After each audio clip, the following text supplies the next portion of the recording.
today's theme is respecting mind, body and soul. Very interesting topic. And also we're celebrating today's event as a International Yoga Day as well. And for that we have our speaker Iona with us. Despite a busy life, Iona's deep interest in a higher purpose of life led her to discover meditation in 2009. And she sees that there is a common need for peace and happiness in everyone's lives. That's very true. And Iona is fully committed to live a life based on spiritual principles, and meditation has brought her tremendous benefit, that is inner wealth, happiness and mental health. So please welcome Iona. Thank you.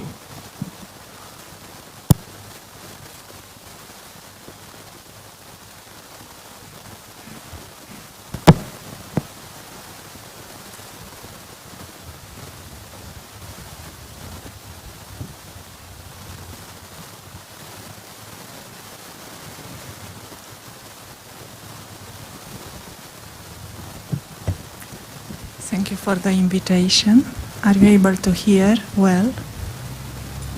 Okay, let's have a moment of silence together, a moment of yoga.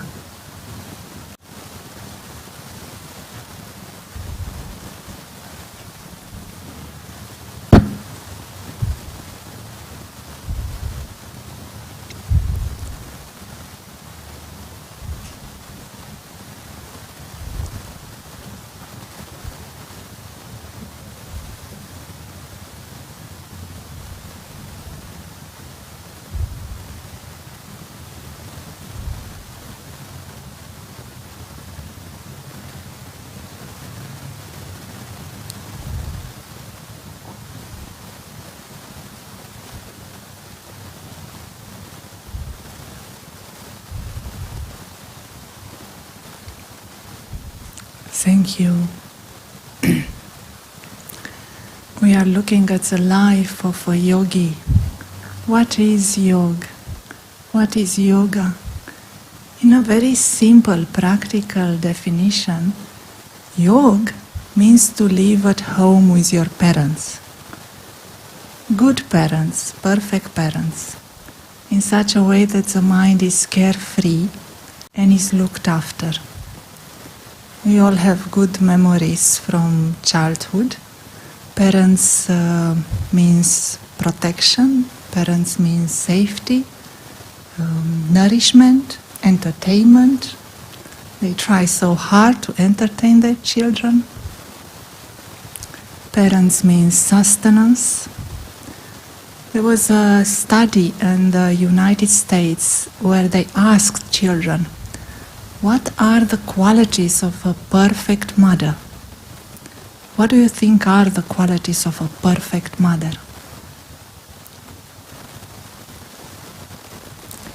And they answered similarly. They said a perfect mother creates quality time with a child. Not a lot of time, but quality time. And a perfect mother bakes a cake every day. That's the perfect mother. So here, yoga means that the yogi lives in such a home with a supreme parent, a parent that is perfect, a parent that is always available. And there is that sense of being always safe, always secure. Yoga means life at its best. Yoga means life at its highest, the best possible life. That is yoga. And the yogi has a best possible life. We use a word, sattva pradhan. Sattva or sattvic means clean, pure, unmixed, untouched, uncontaminated, like pure water, clean. And pradhan means the highest cleanliness is yoga, the highest energy, the highest vibration. Life at its best. Who doesn't want to live a life at its best? Who wants to live a life that is second number? We want to live the life at its best, the highest possible life. So Yogi said that life in complete security. Yogi lives in that eternal home. And this eternal home of the yogi is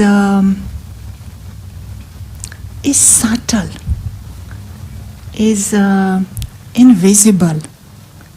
This eternal home of the yogi is a reality where we feel 100% secure because we experience our original qualities. The yogi is a soul that remembers its original qualities. There is that identity of the real me, the real I. And there is that sense that the real I is not mortal, is benevolent, is peaceful, is cheerful. It's an awareness is home. Yoga takes us into this home. The yogi lives in the home with a parent. There is this kind of thoughts that we are creating, thoughts that are based on an identity that is not physical. There is a vision on my goodness. I am good. I'm okay. Even when I am in bits and pieces. Even when I feel I'm still in broken pieces. That yoga, that home, gives me the sense I'm okay. And I will be okay. The vision is introverted. There is that sense of having a true personality, a personality that is peaceful and shares peace with others. That is our meaning of the home, this subtle reality. And we represent the home as being secluded, separated from this old world. And the old world, we also understand it as being subtle. It's not the physical world that is outside. The old world is that old me. That old patterns of thinking. That old habits. That old defective ways of behaving. We have been through that old thinking negativity, anger, greed, attachment, ego, pain. We have been through that for a long period of time. And they have affected the well-being of the body, the mind, and the spirit. We are coming out of it. We are becoming as if completely immersed in a new way of living. We are changing our vision from looking at what was old and negative and defective to something new. There is power in newness. So yoga means that we are embracing a new way of living. We are now understanding our truth. To live in that home may start with a few minutes, with a few moments. What does it take to live in that home? What does it take to be in that awareness? We are saying something simple. There is only one criteria to live in that home, completely safe, completely secure, always. And it is called being able to listen. It has become a luxury today for someone to pay attention and to listen. Would you agree? Is it easy to listen? That's the only thing that we have to do, to listen. Listen to what? Listen to that inner voice. Listen to that higher voice. We are not becoming deaf to the world. The world may come back to us and they will say, "Are you deaf? You're not hearing me anymore." We are not deaf to the world. We are very much in the world. But we are becoming charmed with that inner reality.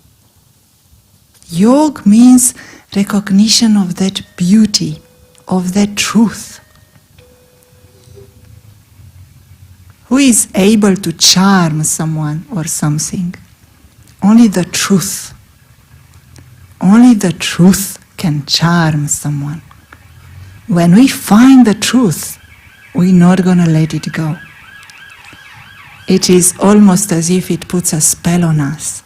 Truth has that ability to charm a snake, to charm an animal, to charm any human being. There is a simple story. A boy who was honest was traveling with a group of pilgrims in the desert. And the pilgrims were attacked by the robbers. And the robbers took everything from everyone.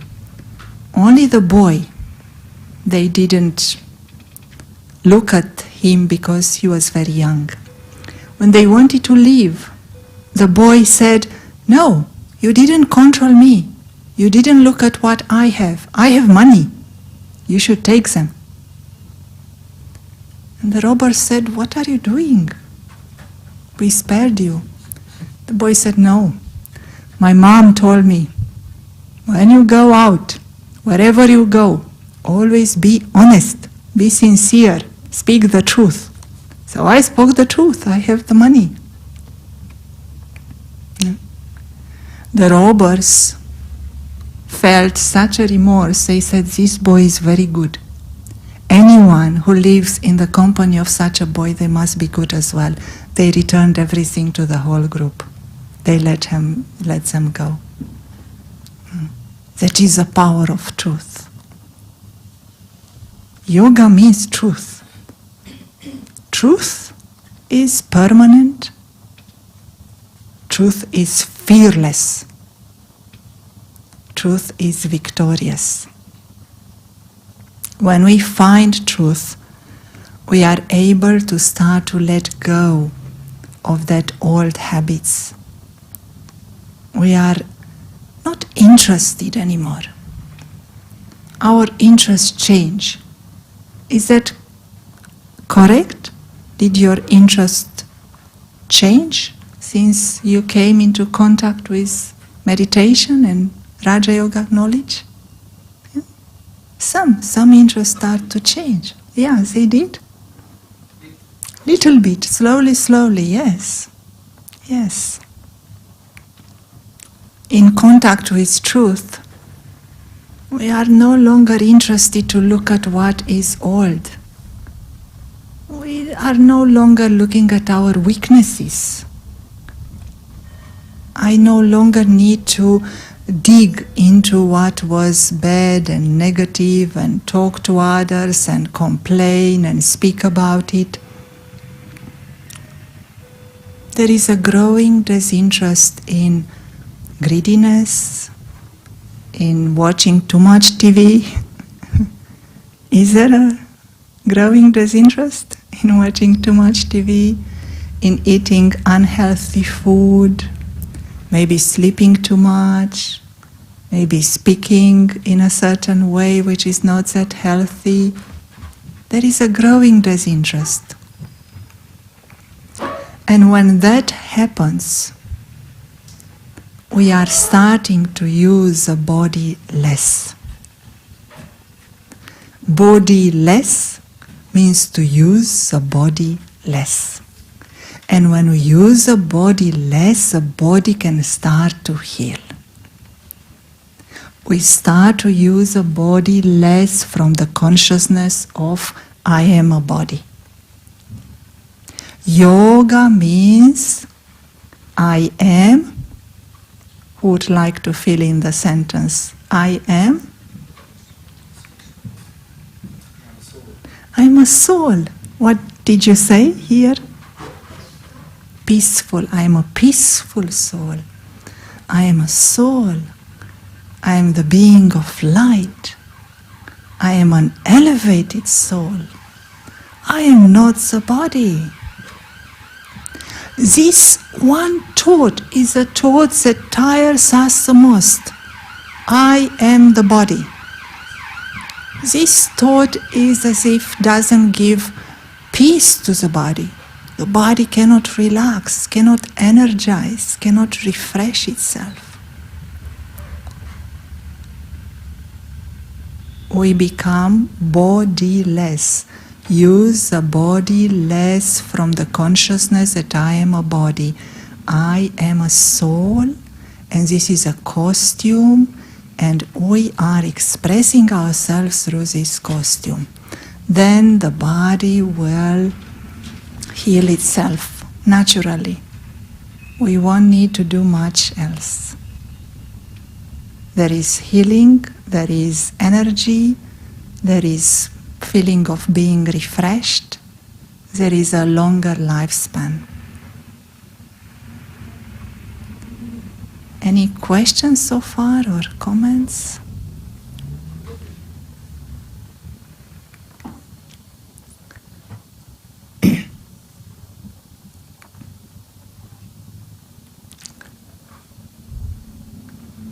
This is Yogi at home. It's one stage of yoga. It's the personality of the yogi that we are looking at. The yogi is a soul that remembers that original qualities. And what is happening in the home, there is some development, some nourishment that is received that takes us to another stage. That supreme parent, that good mother, perfect father, is also taking us higher. And we use the image of a garden. That supreme parent is also a gardener. How many of us have a garden? Anyone has a garden? Yes, most of you, some of you. Yes, you do. Yes. The yogi is becoming a flower. Let us take this image just for a minute for an experiment of the mind. Yogi becomes a flower. The soul, the yogi. There was something in the past, and now it becomes beautiful. So just for a minute, let's play with this image. That it is as if I am that seed. I am in that seed. The mind and the awareness are in that nurturing ground, in the warmth, in the darkness, which is nourishing the seed. And from that seed, a tiny sapling is coming out. how is it to be that sapling? How it is to be in that new plant that is growing? And it's coming out and it forms a trunk. And then some little leaves, and I'm there. I am growing. I'm that little plant growing.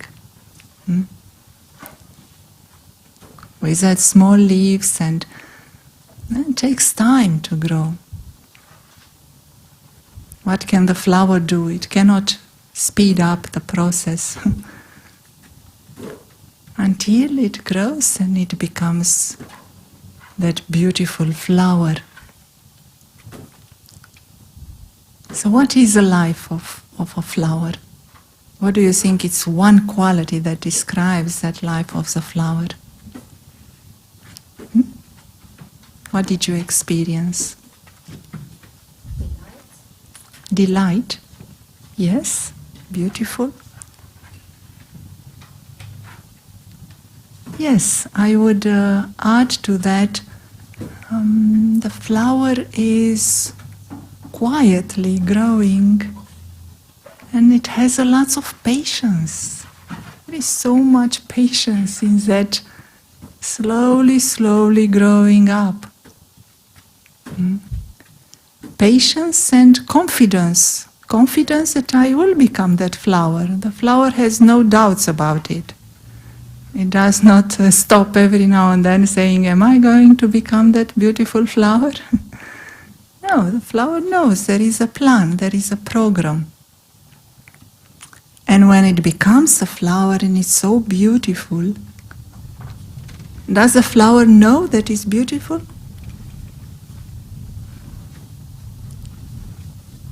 Does the flower know that it's beautiful? No. Does it say, I'm so pretty, I'm making this garden most beautiful, that's all because of me? No.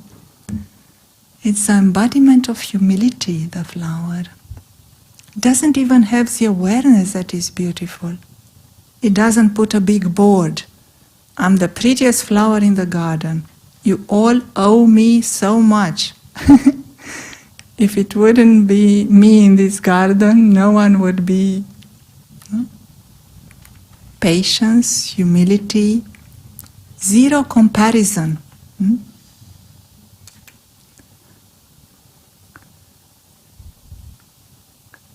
Zero desire. The flower doesn't want to change anything. The flower is not trying to change the other flowers around it. Does not try to make someone from a pansy into a rose. Doesn't try to change the fragrance. The flower knows that the one that is doing everything is a gardener. Doesn't have any desires, zero comparison. Until it is at the point when it is blooming. When the flower is really opening up. That blooming is happening at different time. Each and every flower has its own time when it will bloom. And we can only wait in patience until that is happening. Some bloom at night, some bloom at some dawn, some bloom during the day. No one has complaints. No one says, why the daffodil has bloomed before me? Why they are so big and beautiful and fragrant? And I'm the king flower here in this garden and they bloomed before me. There are no such complaints, zero complaints. Zero looking at others. Do you know which flowers are coming first in the spring? Which is a flower that comes first? Daffodils, yes. Tulips. Yes, definitely. And a little flower. It's called the snowdrops. You know them? The snowdrops? The little ones They are white and small and gentle and delicate. They look so insignificant, but they are the first ones to come. Some souls are like that. They may look simple and they may look small, but they have the highest enthusiasm to come first and to announce the big change, to announce a new world. Who is here a snowdrop? Who is a daffodil here? Daffodil? Kingflower? Kingflower. Everyone is a kingflower or a rose. Okay. All flowers are equally good. So this is a garden created by the gardener. The soul, the yogi who lives at home, slowly becomes that embodiment of patience, of humility, of simplicity. It becomes that flower. The mind becomes beautiful. A beautiful mind. A beautiful mind, zero comparison. You have all the rights to be a daffodil, and I have my tremendous patience and beauty and as a pansy. I'm very happy as a pansy. I'm very happy with everyone in the garden. Zero comparison, zero complaints. That is yoga. Yoga means becoming beautiful. And it is guaranteed because the gardener is looking after it. Yoga means to trust that there is a plan of the garden. That garden is designed with a plan. Do you know which was a most well-regarded gardener in this country, the Great Britain? There was a name a few 100 years ago. He's very famous, even where I live in Oxford. He has designed the gardens. His name was Capability Brown. Very famous, considered the most famous gardener of the Great Britain of all times. Now here we have an almighty Capability Brown, the almighty gardener. Yoga means to trust that there is a plan for the garden, a plan where everyone has their own place, and everyone enjoys, and everyone is respected. This is a mind that is developed through yoga, a mind that is developing that interest in looking at what is beautiful. It is not interested anymore in looking at what went wrong. It is not interested anymore in complaining, in gossiping. No more interest. That mind becomes quiet, becomes peaceful, becomes happy, honest. It's a mind that is happy to be watched. Anyone can come close to you. You have nothing to hide because you know you are working sincerely for the best of yourself and of others. That yogi is interested in that inner world. That yogi has a mind that minds its own business. Yoga means mind your own business. Please, if possible. Is it easy to mind our own business? Is it easy? No. Yes? Oh, good. We have a specialist here. How do you do that?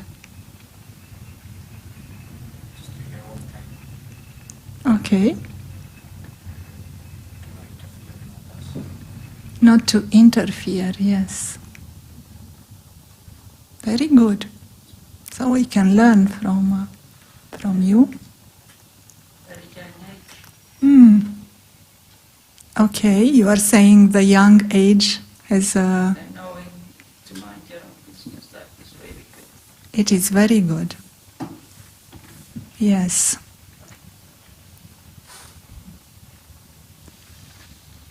Yes, so a beautiful mind is a mind that minds its own business. We become very busy. Why someone doesn't mind their own business? Because they feel they are not busy. Maybe I'm going to be busier if I'm helping someone else with something. But here, yoga means being busy with the treasures that we have inside. The flower is busy. May look so simple, the flower is very busy.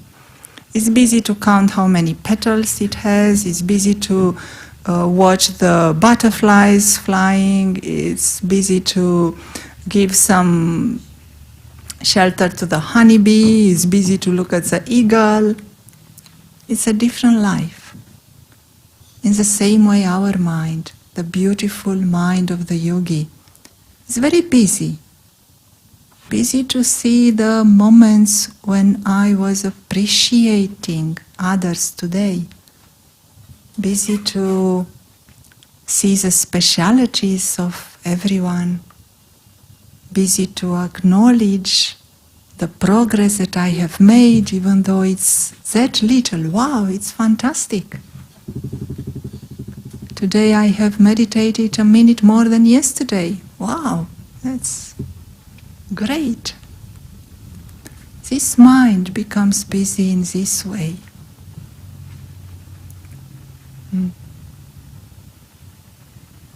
Until we are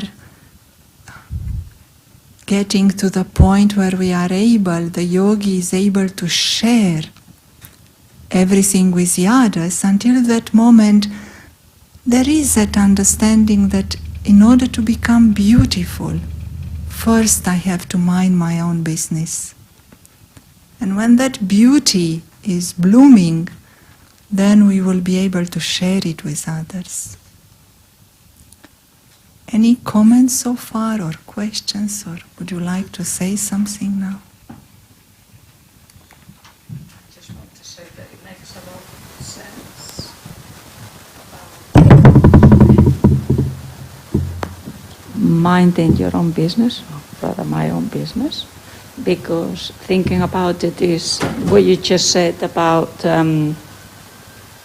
minding my own business rather than trying to mind other people's business to occupy oneself. And that's probably the best thing I can have for myself personally. Yeah.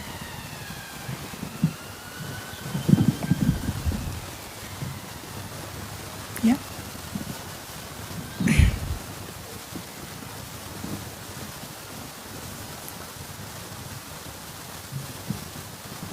Okay. Then maybe the third stage of yoga is this stage of sharing. Now we said the yogi lives in the home. Yoga means truth. Yoga means life at its best. Yoga means becoming beautiful. Now there is also a stage where there is a sharing of that beauty. There is a sharing of that original qualities, of that experience. The one who has lived at home with a parent, with a supreme companion, that one is able to experience and to express its truth in an authentic way. So the flower as an image is somehow limited. The flower will reach only a a small distance. But what would be another image? What would be for you a good image for the power of our yoga? Where can we reach and how can we reach? How far? How deep? What would be your image to reach out through the power of the mind of yoga? Anyone has an image? Okay, the sky, yes. There is no end to the sky. Yes, I'm repeating for the webcast. Yes, very nice. Anyone else has an image? Just a stable mind with no thoughts. A stable mind with no thoughts. Less thoughts, yes. Good thoughts, yes. Yes, very beautiful. Yes. Yes. Yes, such a stable mind with few good thoughts is able to reach out, and one image is that of the wind, in that sky, in that space. Our thoughts can become like that wind that reaches anywhere, right now, somewhere in the world. Wind can be anywhere. Right now, somewhere in the world, someone can get a breeze. Someone can get some coolness from the wind, whispering in their ear, it is a time to change. Breathe in, breathe out, cool down, take a pause, take a break, and look at things differently. Start to look into the future and stop looking at your past. They hear that whisper in their ear, and they don't know where is it coming from. We know it's from Wembley inner space. No? It's like the wind whispering in their ears, can be anywhere in the world. The wind is bringing that coolness that everyone needs now. Cooling down the anger, the peacelessness, the restlessness, the greed that is now troubling us. That breeze is cooling down everyone, and that is yoga. That is the power of yoga. And the wind is also together with the sunlight. Not only wind only can become a little bit cool, maybe too cool, too cold. But yoga, it's also sunlight. And the sunlight, the sun rays, will reach into the darkest corners of the human mind. They will go straight into the darkness, and they will bring hope where there was no hope. They will bring light. They will bring peace. They will restore calmness and trust where there was no hope left. Sunlight cannot be stopped by anything. And that is yoga. That is the power of your thought. And like sunlight, you don't know when you are doing. The sun doesn't know. The sun doesn't wait for any thank you letter from the humankind or from nature. The sun is an embodiment of benevolence. It's just giving. Doesn't know where it is reaching.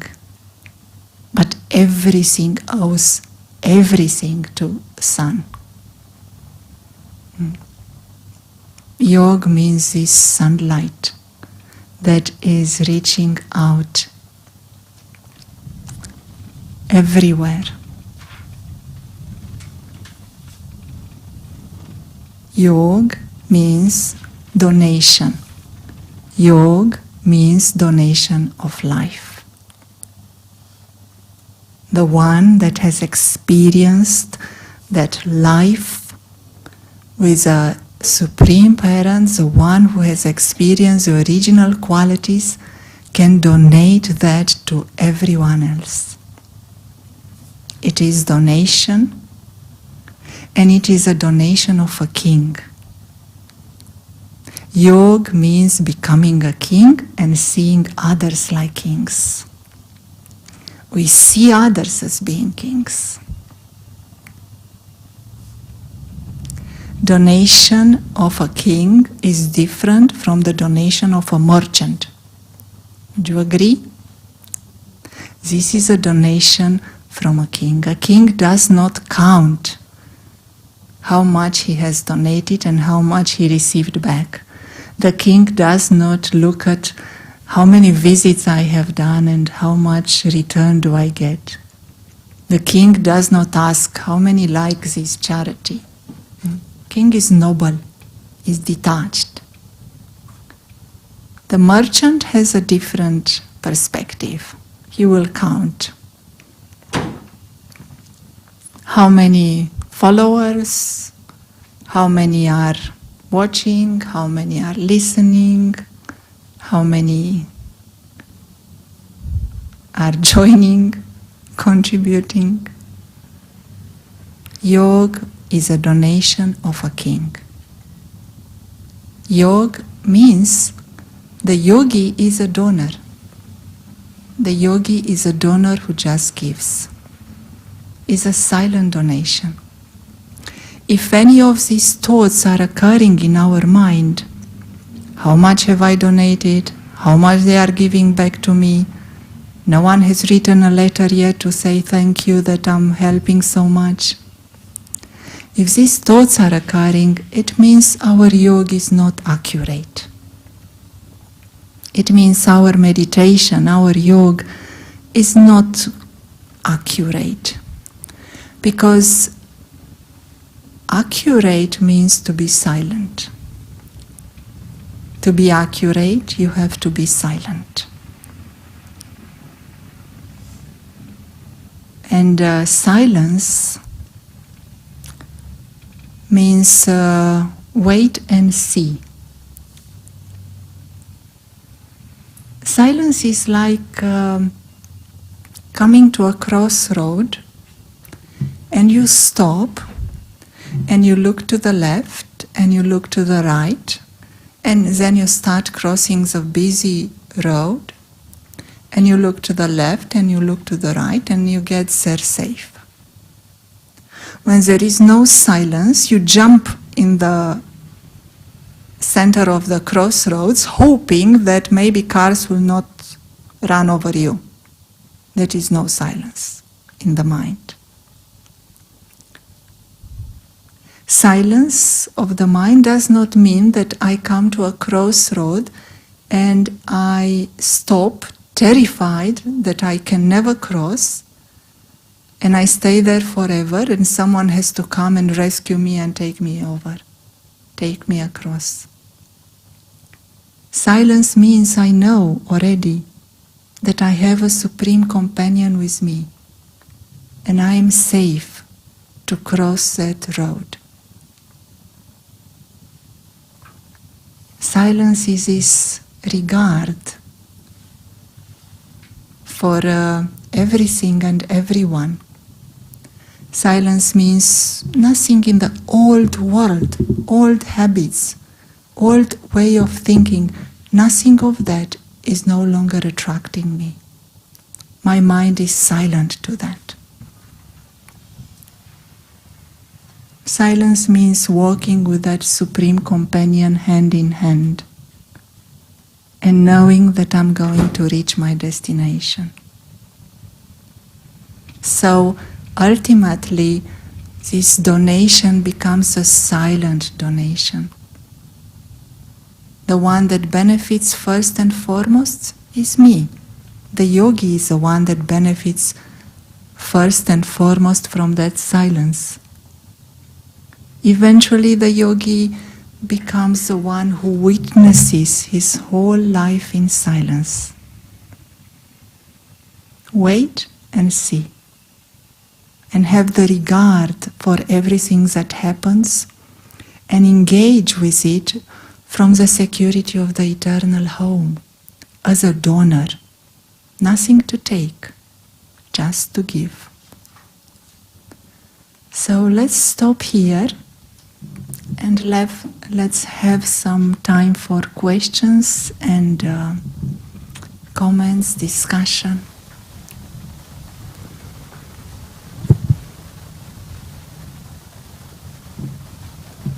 What are your thoughts now? What are your comments?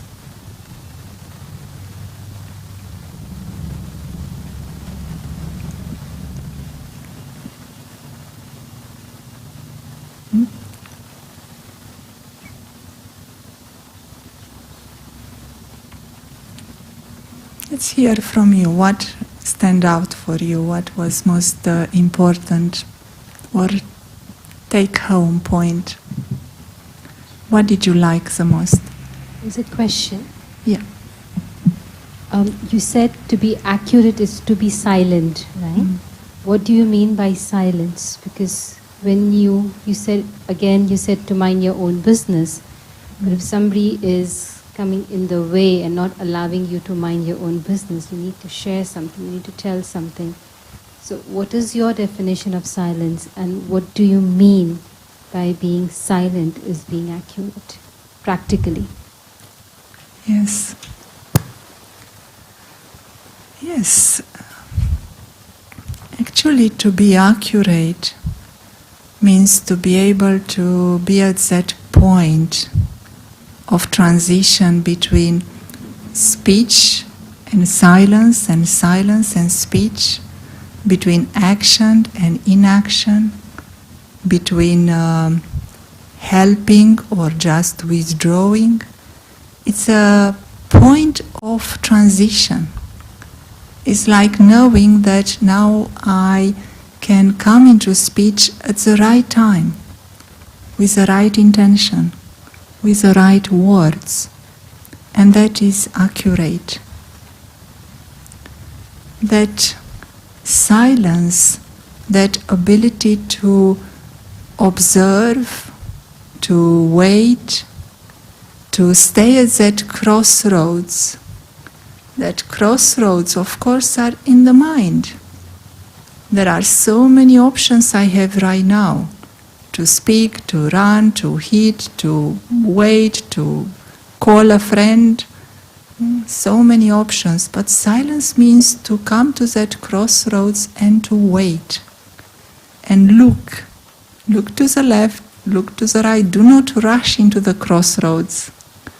Do not rush jumping into the busy traffic, hoping that the cars will see you. The cars may just run over you in that image in the mind. Accidents will happen. If I'm just jumping into a conclusion, jumping into speech, jumping into helping someone, maybe they don't even need my help. It's just a test. They want to test me to see what am I going to do, what am I going to say. Wait and see. First, check one side, check the other side. Have that stage where we are prepared to understand the intention of the other human being, where they are coming from, and start with giving that silent donation first. Whenever someone is asking you to help or not to mind your own business, or maybe they try to interfere with you, with what you think is your business, create one thought of benefit for that soul before rushing into saying something or helping in a certain way or just running away if you are scared. First create that silent donation, have a pure thought about them.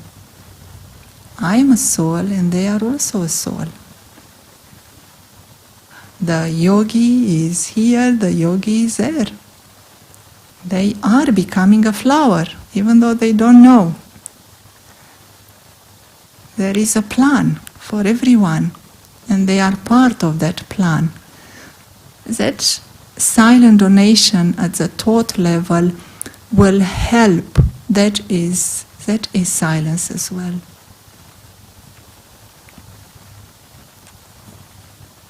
When we are accurate, we need to speak very little.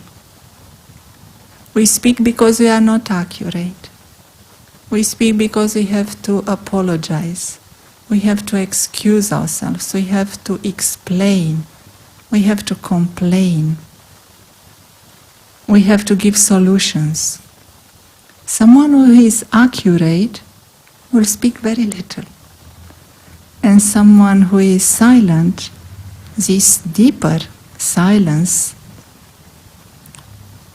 this attitude that the silent highest companion is walking with me and I can see what to do at every step, that silence will make me accurate. I will avoid mistakes. I hope that helped. Any points from you? It would be nice to hear from you. What did you like? Maybe if you would like to share a point.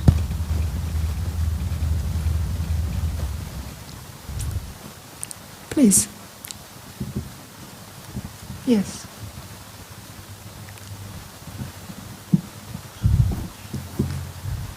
You have said in the beginning about listening to our inner voice. But if we are talking about silence, how can we be silent and also listen to the inner voice? And also, there's that inner voice which you said will guide us. And also, there's also that inner voice which talk a lot to us. So how do you differentiate between these two? Very good. Very nice observation. That's true. Silence would mean having less thoughts, having pure thoughts, and making that inner voice quiet. That quietness, when that voice that is constantly saying something, complaining, criticizing, is literally quiet. That is true. In that quietness, in that silence, there is a signal. There is a touching. There is one pure thought that will arise. And when there is that quietness, that silence of the mind, we recognize that that thought is a special thought. That touching is really almost as if divine. So I would say yes, the priority would be to make that inner voice, that voice of the ego, let's call it. Why is that voice constantly in our mind? Because that ego, that part of us, is insecure. And someone who is insecure will speak a lot to try to grab some security somehow. The moment that the yogi starts to live at home, in that reality which is 100% secure, with the highest companion, highest friend, highest parent, that voice of the ego, that voice of insecurity will automatically be reduced. It will start to diminish. And in that quietness, in that silence, we will start to hear that special signals, special touchings. We know them, we recognize them.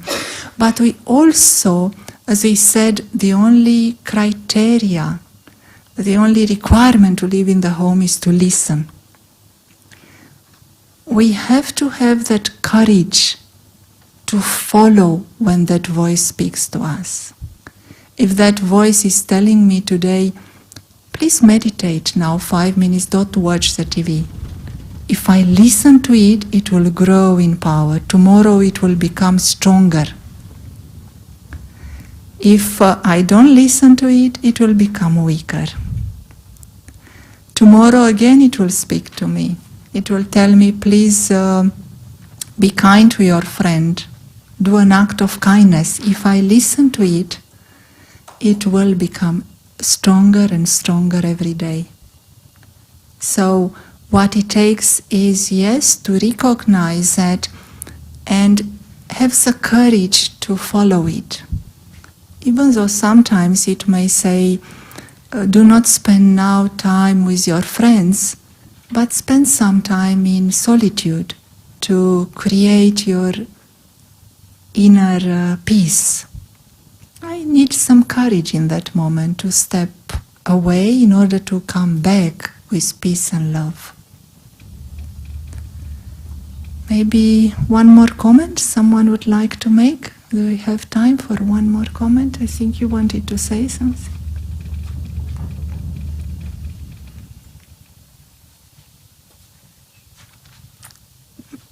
Meditation, okay.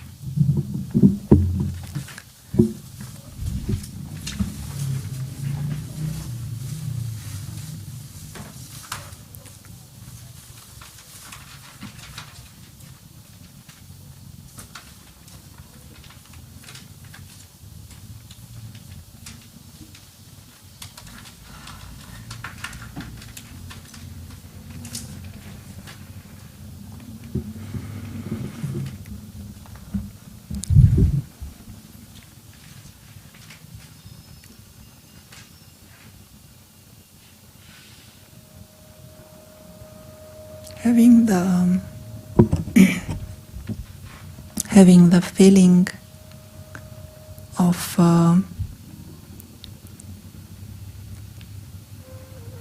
acceptance,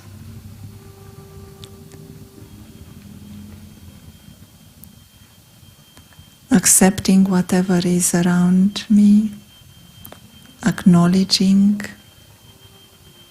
what I feel inside.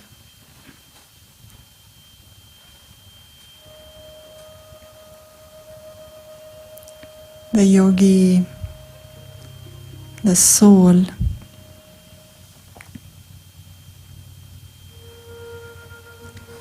is in the home.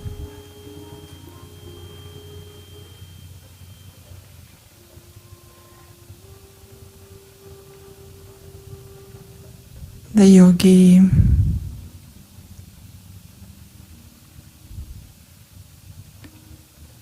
is awake to this reality of being completely safe.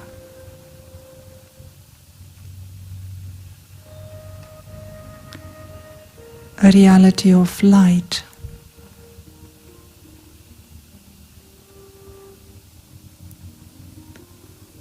A reality with a supreme parent.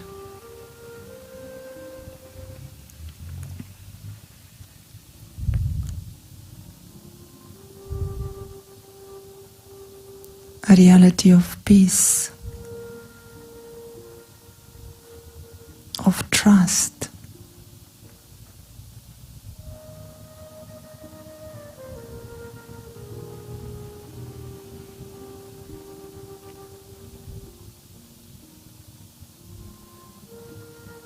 Experiencing my true self as a being of light,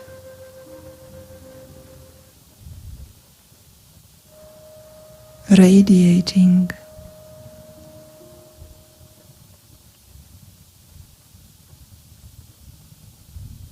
peace,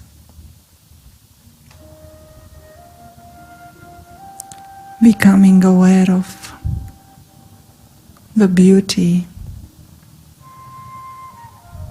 of this life.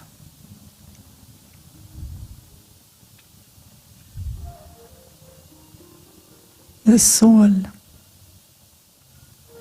the yogi,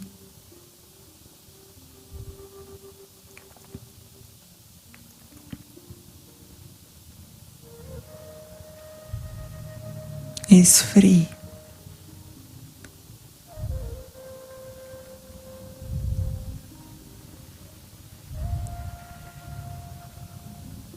The mind is free from ordinary thoughts.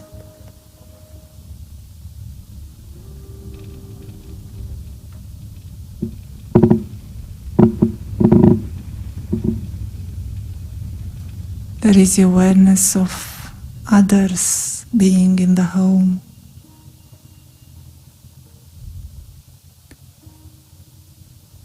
The awareness of the family.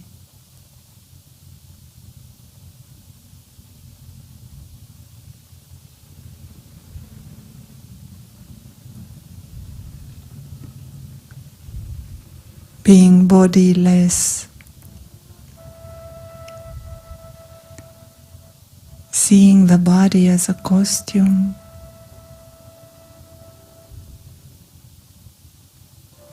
the soul is using that costume.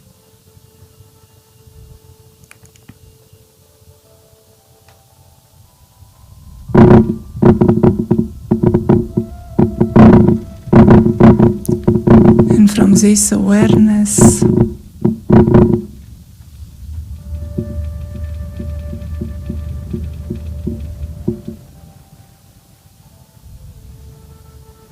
I realize my own truth. I realize this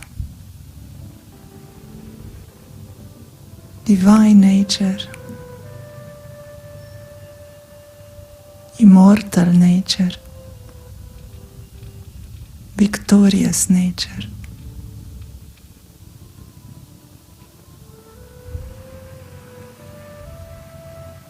I realize truth is constant.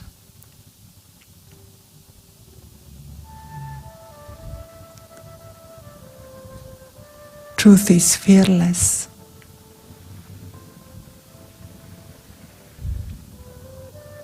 There is victory.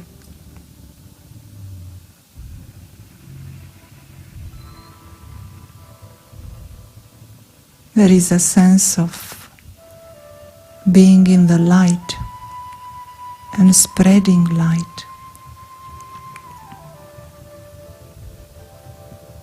Becoming the light of the world. I, the soul, can spread this light towards the nature, towards the other souls, can reach as far as the sky, can reach in any dark corner.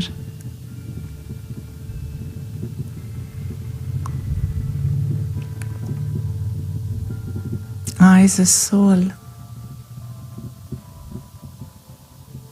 am healing the body, the mind, and the world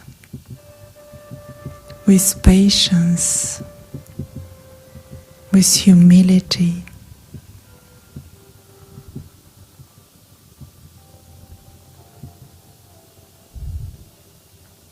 with silence.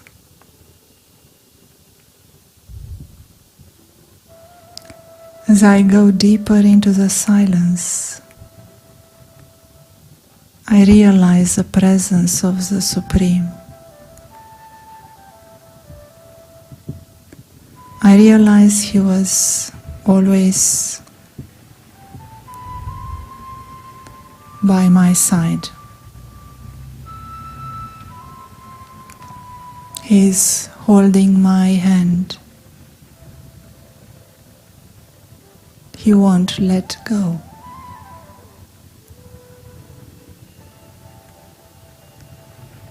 The soul and the Supreme Soul, two companions,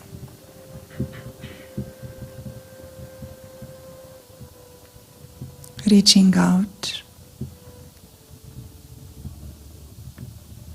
to the whole world with a silent donation of life. Om Shanti. Thank you.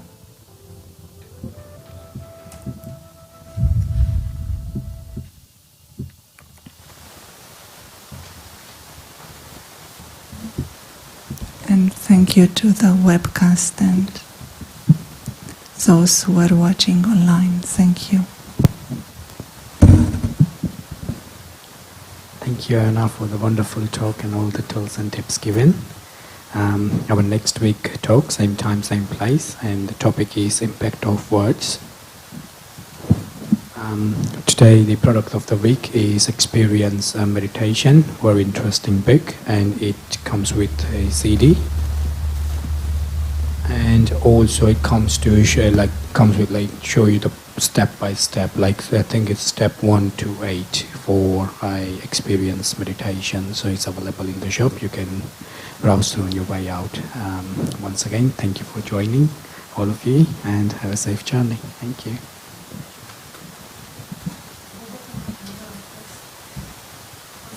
One minute. I think is the overcoming anger. We have a Saturday 2 to 4 on the 1st of July. So it will be this Saturday 2 to 4 overcoming anger. If anybody would like to join, is it in person or online? In person, yeah, it is in person. You are all more than welcome to join. Thank you.